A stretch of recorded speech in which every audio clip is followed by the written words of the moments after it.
Cancer, it's August 2021, would you believe? I'm here with your monthly horoscope. To those of you that are new, welcome. And it's just a brief synopsis of what's going on. I'm going to animate the chart, but let me get out of frame here. I can't see what I'm doing here. Just to show you what's going on here with the movement of the planets, and in particular the new moon, which is going to take place here in your finance sector around the 9th. Keep your eye on that, because I think what's happening here is this strong desire for some retail therapy. If I'm not mistaken, they're around the 3rd or 4th when the moon's transiting this 12th house of expenses. That could be the catalyst which flicks the switch and makes you realize that you've got to try a new strategy somehow if you're going to get ahead financially.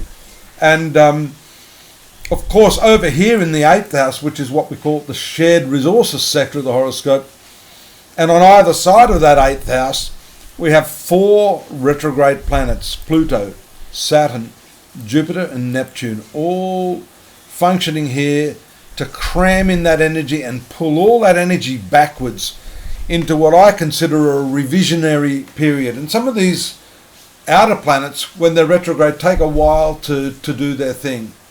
But have a look here, the new moon on the 9th, as I suggested, taking place next to clever Mercury, planet of contracts and negotiations, gives you the opportunity. Now, if you're looking to improve your income, you're never going to know until you ask. You need to approach the boss, and the boss in your horoscope is ruled by Mars. Notice here, Mars in your 3rd house of negotiations. The moon just crosses over that around the 10th, makes contact with Venus, which is the planet of profits.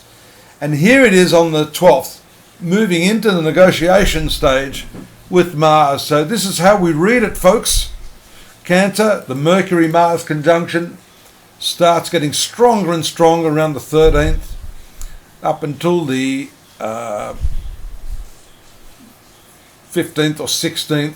You'll see this negotiation power in you is strong. You have to go for what you want. Unless you ask, you're never going to know. And that's important.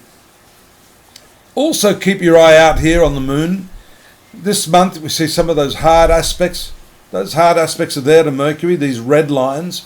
And moon in the house of debt. We saw it starting out there in the house of expense, then moving through this 6th house of debt, where you have to reappraise everything. That's all these 4 planets up here, as we've mentioned. A good opportunity to connect with others. Your ruler, the moon, getting stronger and stronger. Then it gets a little passionate, maybe even a little obsessive as it crosses over this retrograde Pluto in the 7th house into the 8th house with somber Saturn. You've got some serious negotiations there.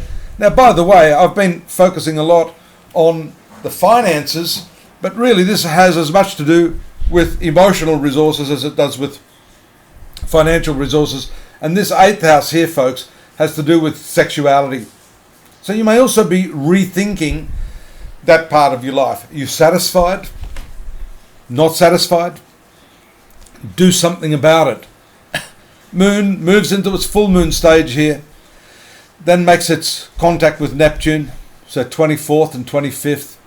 There's a lot of visionary activity going on as we see that contact with Neptune in your 9th house, and then moving into your 10th house of career, making an opposition to Venus, which is the profit house.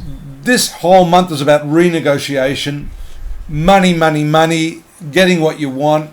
There's a fulfillment of your dreams, or part of your dreams anyhow, while the transit of the moon returns back to where it was at the beginning of the month, and some sudden or unexpected changes occur due to the proximity of the moon with Uranus there in the 11th house.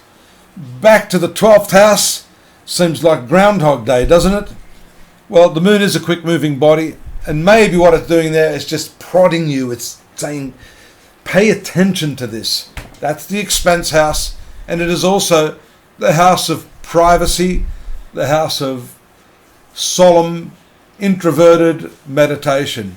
Now, I'm not saying this is always a spiritual angle or a spiritual perspective, but it does give cause to reappraise to rethink, to self-inquire, and to ask yourself how you're handling your life generally.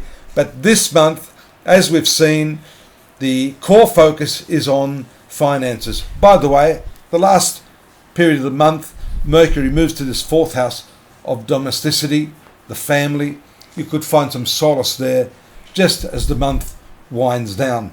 Don't forget to look at what we've written up for you there. We've got a transcript of this and also the chronological aspects to fill in all the gaps for you at astrology.com.au. We've got the dailies, the monthlies, the weeklies and yearlies, all jigsaws of your life, your karma, your destiny. You can get that over there at astrology.com.au. Drop me a line, subscribe, and I'll see you here next month. Take care.